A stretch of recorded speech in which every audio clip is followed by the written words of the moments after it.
dans certains échanges, certains amis branhamistes. Ils vont vous dire, mais Branham est un vrai prophète. Parce qu'avant Branham, personne n'a calculé le nombre de la bête. 666, c'est Branham qui a révélé ça. Il faut un prophète, quelqu'un qui avait le don de la sagesse. Donc ça attendait qu'il lui vienne. C'est lui qui avait les révélations des mystères. Mais Branham est un vrai prophète. Avant Branham, personne n'a calculé le nombre de la bête. 666, c'est Branham qui a révélé ça. Il faut un prophète, quelqu'un qui avait le don de la sagesse. Donc ça attendait qu'il lui vienne. C'est lui qui avait les révélations des mystères. Mais Branham est un vrai prophète. Avant Branham, personne n'a calculé le nombre de la bête. 666, c'est Branham qui a révélé ça. D'accord. Il faut un prophète, quelqu'un qui avait le don de la sagesse. Donc ça attendait qu'il lui vienne. C'est lui qui avait les révélations des mystères. Ouais, d'accord.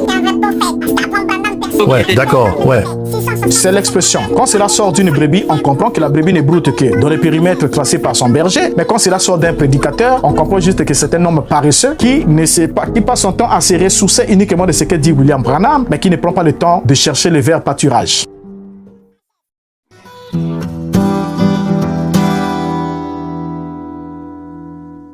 Dans notre dernière vidéo, nous avons couvert la source de la révélation du premier sceau de William Brown. En passant au deuxième sceau, William Branham déclare à nouveau qu'il n'a reçu sa révélation de personne d'autre. Elle est venue directement de Dieu. De Dieu. Et je vais vous dire, il s'est encore passé quelque chose aujourd'hui. Et j'ai pris mes anciennes notes dont je m'étais servi pour prêcher il y a longtemps, et je me suis simplement assis là, et je me suis dit, eh bien, j'avais vraiment fait de mon mieux. Et tout. Aussi, je me suis dit, eh bien, je vais lire un moment, jeter un coup d'œil là-dessus, regarder ceci et cela, et tout à coup, il se passe quelque chose, et c'est complètement différent. Alors, je prends vite un crayon, et je me mets à écrire aussi vite que possible pendant qu'il est là. Oh, quelque chose est arrivé il y a seulement environ une demi-heure. William Branham est clair que c'est sa révélation. Voici maintenant ma révélation là-dessus. C'est encore Satan. L'Église catholique romaine a mis à mort 68 millions de protestants. Est-ce que son épée était rouge? Est-ce qu'il montait un cheval roux? Qu'est-ce que c'était? La même puissance, le même cavalier. Voilà le sceau. Mais si nous regardons les écrits de Charles Taze Russell, nous comprenons exactement comment William Branham a reçu sa révélation. Et lorsque le deuxième sceau a été ouvert, le même cavalier, l'Antichrist, le pape, chaque pape à son tour, est à la tête de la fausse Église. William Branham semble enseigner la doctrine de Charles Taze Russell, la société Watchtower, les témoins de Jéhovah, comme venant directement de Dieu, à lui. Saviez-vous que Charles Russell est vénéré par ses adeptes comme le messager de l'Église de Laodicée? Est-ce juste une coïncidence? Concordance. Ici, il y a concordance, c'est qu'il y a plagiat, parce que William Branham est venu nous dire qu'il était le 7e ange messager, révélateur de mystères bibliques, et que le livre des Sceaux était un livre scellé qui attendait la venue du 7e ange afin d'être porté à la connaissance publique. Mais chose curieuse, tout ce que William Branham nous a apporté, nous l'avons retrouvé dans les travaux des théologiens qui l'ont précédé, les théologiens qui le côtoyaient, les théologiens dont il détenait des livres, et il n'a fait que nous rendre, nous répéter, comme il avait dit dans le premier Sceau, qu'il avait répété Uriah Smith, ainsi de suite, pendant des années, pendant 30 ans, jusqu'à ce qu'il trouve Clarence Larkin. Il a pensé que Clarence Larkin était peut-être mieux éclairé, son point de vue était préférable, de préférence mieux par rapport à celui d'Uriah Smith. Alors il a pris le point de vue de Larkin, mais tout en nous soulignant pas qu'il venait de changer de source d'approvisionnement, il mettait cela sous le sceau de la révélation divine, disant que l'ange l'a révélé, le Saint-Esprit l'a révélé, mais alors qu'il ne faisait que prendre dans les documents de Clarence Larkin, et ce qu'il ne trouvait pas chez Clarence Larkin, il se rattrapait chez Charles Taze Russell. Alors, commentons, entrons sur cette question, sur le deuxième sceau. En ce qui concerne le deuxième sceau, commençons à lire d'abord ce que Thèse Roussel a dit à propos du deuxième sceau. Qu'est-ce qu'il a donné comme explication? Et ensuite, nous lirons, puisque Thèse Roussel en parle dans Le mystère de Dieu accompli, qui est édité en 1917, à la page 122, le deuxième sceau. Roussel explique ce qui suit. Quand il ouvrit le second sceau, lorsqu'il révéla à Jean la seconde partie de l'histoire de l'Antichrist, et à celui qui était monté dessus, il fit donner la puissance d'enlever la peste de la terre. Le cavalier était encore le même. C'était l'Antichrist, la papauté. Elle obtint le pouvoir de confondre et d'embrouiller doctrinalement ceux qui avaient des principes religieux, c'est-à-dire tous ceux qui prétendaient former l'Église de Dieu, afin que les hommes s'égorgeassent les uns les autres, c'est-à-dire déposer, écarter ou détruire tous ceux qui enseignaient en dehors du système romain. C'est ainsi que toute opposition à Rome fut détruite. Voilà ce que vient de nous dire Thèse Roussel sur le deuxième sceau. Prenons alors l'explication de Clarence Larkin. Clarence Larkin va dire dans The Book of Revelation, édité en 1919, ce qui suit. Il explique le deuxième sceau. Il dit: il n'est pas nécessaire de rester longtemps avec ces sceaux. Quand il fut brisé, Jean entendit le second ou créature vivante ressemblant à un veau disant: viens. Et un cheval rouge apparut et partit, dont le cavalier avait reçu une grande épée et qui avait le pouvoir de prendre la paix de la terre et amener les hommes à s'entretuer. Le symbolisme est très clair. Le rouge, la couleur du cheval, est un symbole du sang et l'épée est un symbole de la guerre. Le temps est clairement prophétisé par Christ et vous entendrez parler de guerre et de rumeurs de guerre, car la nation se lèvera contre la nation et le royaume contre le royaume. Matthieu 24, 6 à 7. Cela semble impliquer que l'Antichrist n'aura pas tout à sa manière et que ses méthodes autocratiques mèneront à l'insubordination et à des guerres civiles parmi les nations placées sous les ordres d'un grand chef représenté par le cavalier du cheval rouge, dont la grande épée est symbolique de la terrible destruction de la vie humaine qui va suivre. On vient là de lire Clarence Larkin et Thèse Roussel. Maintenant, prenons ce que dit William Branham dans le deuxième sceau, parce que notre numéro, nous l'intitulons Le second sceau et le Vicarius Filii Dei, parce que c'est dans cette prédication du deuxième sceau que William Branham interprète aussi le Vicarius Filii Dei. Nous allons l'aborder. Branham va dire ce qui suit dans la prédication Le deuxième sceau, prêché le 19 mars 63, paragraphe 260 jusqu'au paragraphe 262. Ensuite, nous lirons les paragraphes 284 et 286. Lisons. Maintenant, remarquez, considérons maintenant ce que Jean a vu à ce moment-là, ces choses qu'il a vues. Un cheval roux et son cavalier s'avance. Il y reçoit le pouvoir de tuer à l'aide d'une grande épée. Maintenant, voici ma révélation là-dessus. C'est encore Satan. C'est encore le diable sous une autre forme. Or, nous savons que les sceaux se rapportent, comme je le disais l'autre soir, et que les trompettes se rapportent à des guerres civiles. Vous voyez, entre les gens, ou plutôt entre les nations. Mais voyez ici que cet homme a une épée. Alors, ça se rapporte à une guerre politique d'église. Remarquez le changement de couleur de ces chevaux, mais le même cavalier. 284. Le concile a eu lieu et ils ont élu un évêque, un chef. Alors, ce faisant, ils ont uni l'église et l'État. Alors, il a laissé tomber son arc. Il est descendu de son cheval blanc. Il est monté sur son cheval roux, puisqu'il peut tuer quiconque n'est pas d'accord avec. Voilà votre sceau. Oh là là, le même personnage. Observez-le continuer tout droit, là, l'éternité. Avec ça, vous voyez, il unit ces deux pouvoirs. 286. Donc, nous voyons qu'il unifie sa puissance, puis, quand il devient à la fois l'État et l'église ecclésiastique, alors qu'allez-vous faire? Il forme sa propre religion. Et là, il peut faire tout ce qu'il veut. À ce moment-là, il a le droit de mettre à mort quiconque ne sera pas d'accord avec lui. Et c'est exactement ce qu'il a fait aussi. Et il l'a fait très exactement. Et lorsqu'il l'a fait, il l'a fait au vrai saint du Dieu vivant, qui observait la parole et qui n'était pas d'accord avec lui sur ce dogme. Il les a mis à mort. Bien, c'est clair. L'idée est la même. Les mots sont les mêmes. La pensée est la même. William Branham, dans son expression du deuxième sceau, a plagié Clarence Larkin et Charles Taze Russell.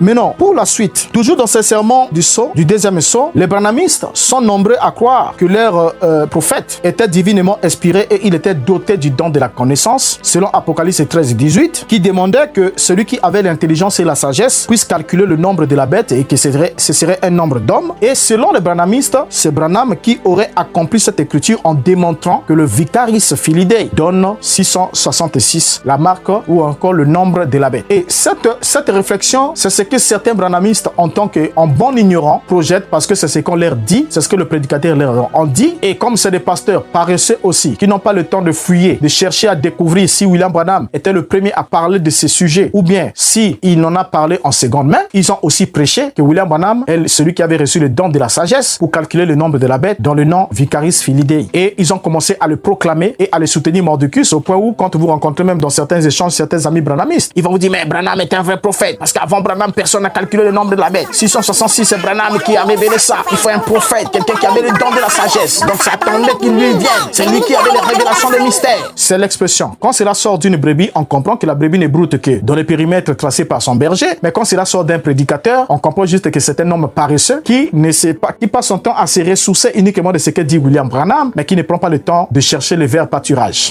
Alors, sur cette question, les plus anciens disent qu'on doit rappeler à certains qui ne savent pas, parce que l'information, vous pouvez les trouver sur Wikipédia. Je lis juste le texte tel que je l'ai trouvé sur Wikipédia. Il est dit, je vous affiche aussi le texte qui est là. Le plus ancien disque d'un écrivain protestant sur ce sujet et qui aborde la phrase Vicaris Filii Dei est Andreas Elwig en 1612. Dans son ouvrage Antichristus Romanus, il prend 15 titres en hébreu, grec et en latin et on calcule les équivalents numériques de chaque langue, atteignant le nombre 666 mentionné dans le livre d'Apocalypse. Parmi tous ces titres, il a préféré choisir Vicaris Filii Dei, utilisé dans la donation de Constantin, car il remplissait toutes les conditions. C'est Wikipédia, la source de cette information. Donc déjà, vous pouvez entrer dans le net et vous pouvez vérifier. Vous verrez que la première personne à parler de Vicaris Filii Dei et à faire des calculs dans le nom 666, c'était celui qui vient d'être cité, Andreas Elwig. C'est lui, il est là. Donc c'est lui qui fut le premier à parler de Vicaris Filii Dei et à faire le calcul. Là, nous sommes au XVIIe siècle, donc des siècles avant la naissance de William Branham. Surprenant, n'est-ce pas? Vérifiez l'information et vous verrez. Cela fait déjà tomber le masque, fait tomber la règle selon laquelle William Branham serait le révélateur de ce mystère et serait celui qui aurait détecté l'homme du péché avec le Vicaris Filii Dei. Alors, ça ne s'arrête pas là. En 1866, l'information est toujours sur Wikipédia. Je le lis encore. En 1866, Uriah Smith fut le premier à proposer l'interprétation à l'église adventiste du 7e jour. Voir Review and Herald 28, 196 du 20 novembre 1866. Aux États-Unis, à la lumière de la prophétie, il écrit: le pape porte sur sa couronne pontificale en lettres ornées de bijoux ce titre, Vicaris Filii Dei, vicaire du Fils de Dieu. La valeur numérique de ce titre est juste 666. La supposition la plus plausible que nous ayons jamais vue sur ce point est que nous trouvons ici le nombre en question. C'est le nombre de la bête, la papauté. C'est le numéro de son nom, car il adopte comme titre distinctif. C'est le numéro d'un homme, car celui qui le porte est l'homme du péché. Source Wikipédia, comme c'est affiché. Alors, remarquez ici qu'un détail important de Wikipédia, il est dit qu'il écrit, donc, aux États-Unis à la lumière de la prophétie. Donc, Uriah Smith, à la lumière de la prophétie, il écrit que le pape porte sur sa couronne pontificale en lettres ornées de bijoux ce titre, Vicaris Filii Dei. Donc, c'est Uriah Smith qui le dit à la lumière de la prophétie. C'est bien ce qui est signifié. Ça n'a pas dit, il n'a pas dit que lui, Uriah Smith, aurait vu sur la tiare du pape, sur sa tête, l'inscription Vicaris Filii Dei. Mais il a parlé, il a écrit, comme la Bible dit, à la lumière de la prophétie. En 1866, Uriah Smith est celui qui a émis, par rapport à la prophétie, que le pape portait sur son front, portait sur sa couronne pontificale, les lettres ornées de bijoux avec l'inscription Vicaris Filii Dei. C'est une déclaration. Alors, Charles Taze Russell, le fondateur des étudiants de la Bible, c'est-à-dire des témoins de Jéhovah, lui aussi ne va pas rester en marge sur la question. Il va en 1886, donc 20 ans plus tard, lui aussi va adopter la même interprétation en qualifiant le pape de l'Antichrist et en se basant sur cette expression de Vicaris Filii Dei, il va aussi calculer le 666 dans ses écrits Le mystère accompli, édité en 1917. Alors, cette théorie que Branham a ramassée chez les théologiens et qui a été relayée aujourd'hui également par plusieurs autres pasteurs des églises dites de réveil n'a rien à voir en accord avec la pensée. Donc déjà ici sur cette question, on va alors lire aussi Taze Russell sur la question du Vicaris Filii Dei. Qu'est-ce qu'il va dire dans Le mystère accompli, édité en 1917, pages 249 et 250. Lisons-le. Apocalypse 13, 18, car c'est le nombre d'un homme, de l'homme du péché, du système papal. Et ce nombre est 666. Voici au sujet de ce nombre quelques indications tirées d'un ouvrage intitulé La Réformation, publié en 1832. À cette époque, un monsieur contempla à Rome une procession pontificale, solennelle. Lorsque le pape passa devant ce monsieur dernier lut avec un intérêt particulier l'inscription flamboyante qui portait la tiare pontificale Vicaris Filii Dei, le vicaire du Fils de Dieu. Les pensées du spectateur se rapportaient révélateur avec la rapidité de l'éclair sur Apocalypse 13, 18. De retour chez lui, ce monsieur se reporta au passage biblique. Il se livra d'autre part à un petit calcul sur l'inscription papale. Il additionna toutes les valeurs numériques désignées par les lettres romaines de cette inscription et obtient comme total 666 Vicaris Filii Dei. V 5 plus 1 de I plus 100 de C A R I. Donc l'opération est là, comme c'est affiché. Donc 5 plus 1 plus 100 plus 0 0 0 plus 1 plus 5 plus 0 0 0 plus 1 plus 50 plus 1 plus 1 plus 500 plus 0 plus 1 égale 666. Donc il nous a dit par la suite, le pasteur Russell, remarquez déjà chez Thèse Russell, il nous parle d'un homme sans désigner la personne, ok? Donc là, nous rentrons, Russell veut ajouter en quelque sorte une touche. La touche qu'il veut ajouter, c'est quoi? Il dit, à cette époque, à la Réformation, donc à l'époque de la Réformation, à cette époque, il y a eu un monsieur qui contempla à Rome une procession papale. Donc le pape était en train de passer. Et lorsqu'il a vu le pape passer, il a vu le pape portant l'inscription sur sa tiare du Vicaris Filii Dei. Et cet homme est rentré chez lui, il a commencé à calculer, il a trouvé le 666. Pendant que Thèse Russell parle ici en 1917, il est en train de montrer déjà que la question du Vicaris Filii Dei a été résolue. Et selon lui, il a cité cet homme-là du temps de la Réformation. Donc déjà ici, Vicaris Filii Dei déjà, on montre déjà là qu'il y a eu Andrea qui en a parlé. Nous sommes au XVIIe siècle, suivi de Uriah Smith et ensuite de Charles Thèse Russell. Alors, ce que les branhamistes ne savent pas, c'est que depuis la guerre de religion, pendant le Moyen-Âge, c'est à cette époque que les complotistes protestants ont fait passer le pape pour la bête d'Apocalypse 13. Et selon leur théorie, le pape se considère comme étant le Vicaris Filii Dei en latin, c'est-à-dire le vicaire du Fils de Dieu, en latin Vicaris Filii Dei, ce qui donne 666. Donc ce sont les protestants qui ont inventé ce titre au pape pour dire il se considère comme étant le Vicaris Filii Dei. Et ils ont fait leurs calculs, ça donne 666, ils ont collé ça au pape de Rome pour dire qu'il est l'homme du péché d'Apocalypse chapitre 13. Alors cette théorie a été plus tard reprise par Uriah Smith, comme nous l'avons dit, et de l'église adventiste du 7e jour, et ensuite aussi par Charles Thèse Russell, le fondateur de Témoins de Jéhovah. Alors, quand Branham arrive, nous sommes dans la prédication le deuxième saut, parce que c'est là que Branham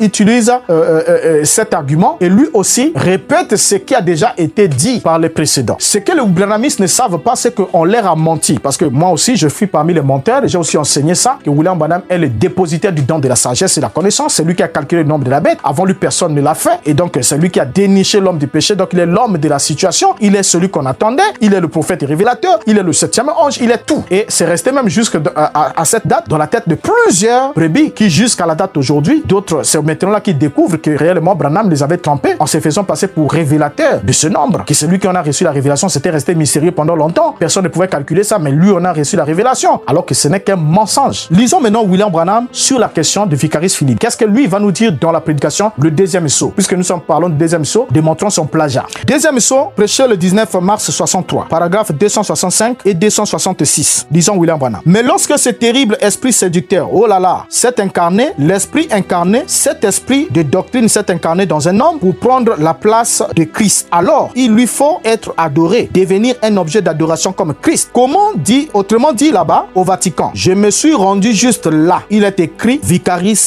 Filii Dei. Et c'est écrit en chiffres romains. Eh bien, tirez simplement une ligne en bas, au bas de ces chiffres romains, cela veut dire à la place du Fils de Dieu. Autrement dit, il est un vicaire. Vous savez ce que c'est un vicaire. Il prend simplement la place de quelque chose. Il est le vicaire à la place du Fils de Dieu. 266. Et la Bible dit que celui qui possède le don de la sagesse calcule le nombre de la bête, car c'est un nombre d'hommes. Et son nombre est 666. Maintenant, prenez Vicaris Filii Dei, tirez une ligne avec les chiffres romains. V représente 5, I représente 1. Additionnez cela et voyez si vous n'obtenez pas 666. Bien, c'est clair, n'est-ce pas? C'est clair. Et c'est très clair, très clair. Branham va aller alors dans le même sens, en plagiant ses prédécesseurs, en montant qu'il était même allé jusqu'au Vatican et il a vu cette inscription. Alors que celui qui a conçu ces dogmes, donc le premier, on a parlé dans ses écrits, Andrea, on a parlé dans ses écrits, Elwig, on a parlé dans ses écrits, et quand Uriah Smith vient, il rattache cet écrit de Vicaris Filii Dei à la prophétie d'Apocalypse 13 et applique ça au pape de Rome. Et quand Charles Thèse Russell lui arrive, il prend le témoignage d'un homme du temps de la Réforme qui aurait vu la procession papale avec le pape portant cette inscription sur sa tiare. Et ensuite, lui aussi, Thèse Russell ajoute comme quoi c'est écrit au Vatican, quelque part à l'entrée du Vatican, c'est écrit, et il y a plusieurs rumeurs. Branham aussi vient entrer bêtement, aveuglement dans cette affaire en plagiant et va souligner qu'il a été lui-même au Vatican et il a vu cet écrit réellement Vicaris Filii Dei. Et il dit maintenant, celui qui a la sagesse, qui calcule le nombre de la bête, maintenant tracer une ligne, calculer V, ça veut dire ça, ça veut dire ça. Et quand on enseignait ça dans le monde du message, les gens jubilaient, ils disent ah voilà, c'est c'est lui, c'est la preuve. Oh là, c'est malheureux. Ce que seulement nos amis ne savent pas, c'est que Branham a menti sur cette question. Il a menti, il n'en a pas reçu la révélation. Il n'est pas celui qui a la sagesse, qui a calculé, parce qu'il n'a pas dit, la Bible ne dit pas que ceux qui ont la sagesse calculent le nombre. Non, c'est lui. Donc si il y a des gens qui ont déjà calculé ça avant William Branham, donc William Branham ne fait pas partie du celui.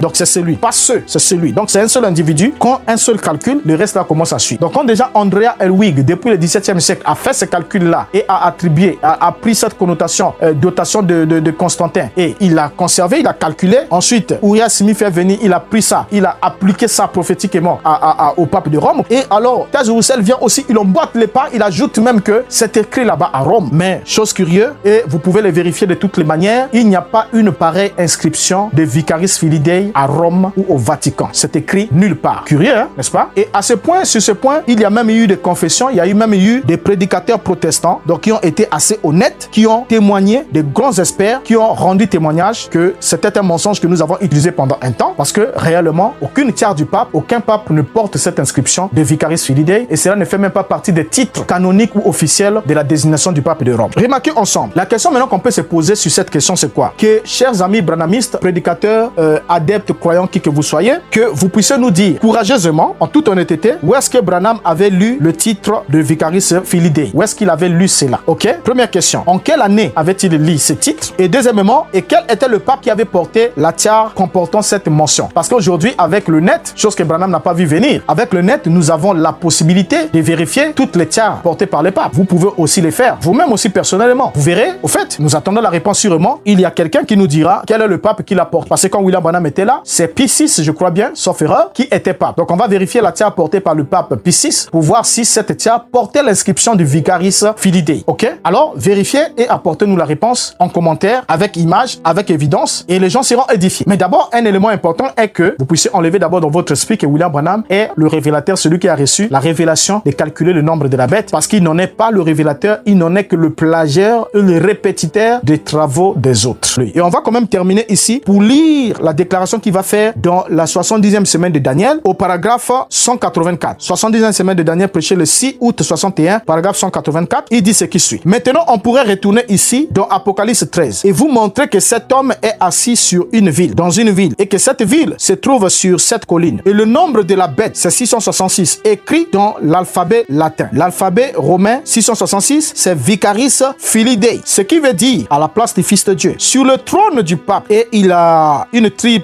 triple couronne. Et j'ai regardé cette couronne de mes yeux, aussi près que ma main l'est de mon visage, comme ça. Et j'ai vu la tiare du pape, là même au Vatican, de mes yeux. J'étais là et je l'ai regardé pour être sûr. Je sais de quoi je parle. L'adversaire qui s'élève au-dessus de tout ce qu'on appelle Dieu, de tous les hommes pieux, c'est lui le plus saint d'entre tous. Il s'assied dans le temple de Dieu et se faisant passer lui-même pour Dieu. Il pardonne les péchés sur la terre. Et tout ça, vous savez certainement. Bien, on vient de lire William Branham. Là, nous sommes en 1961, avant même l'ouverture du deuxième sceau, en 63. Quand je vous dis que William Branham est même menti, il mentait, il ne pouvait pas s'empêcher de mentir. C'est même de la mythomanie. Tapez définition un mythomane, vous verrez ce que c'est un mythomane. Le mythomane, c'est un homme qui ment tellement qu'il finit par croire ses propres mensonges, que ses mensonges sont vrais. C'est-à-dire, il finit par lui-même croire à ses propres mensonges et il en parle avec une ferme conviction. Mais il est en train de mentir. Mais il pense que ce qu'il dit est vraiment vrai. Mais il croit lui-même à ça. Vous allez me taxer de tous les noms comme toujours, mais William Branham mentait comme il respecte. Voyez, la question que je peux vous poser en terminant, en bouclant, c'est laquelle? Je répète la question que j'ai posée plus haut. Quand est-ce que William Branham s'est-il rendu au Vatican? Et sur le trône de quel pape est écrit Vicaris Filii? Parce que là, il dit, j'ai regardé cette couronne de mes yeux. Il dit d'abord sur le trône du pape et